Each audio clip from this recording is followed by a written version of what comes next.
যেটা ভাই একটাই হোক লক্ষ্য, সব ভেদাভেদ ভুলে গিয়ে চাই আমাদের মাঝে ঐক্য।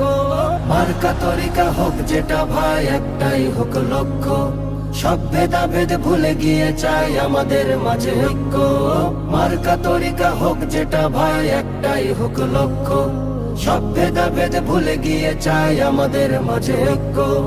এক হওয়া জালেম সমাজ ঐক্যেরই পাল তোলো, সাম্য ও সম্প্রীতির জন্য মনের দুয়ার খোলো। এক হওয়া জালেম সমাজ ঐক্যেরই পাল তোলো, সাম্য ও সম্প্রীতির জন্য মনের দুয়ার খোলো। চিরতরে দাও বিনাশ করে আছে যত অনৈক্য, কালেমাওয়ালা মুসলিম নই কেউ কারো প্রতিপক্ষ। মার্কা তরিকা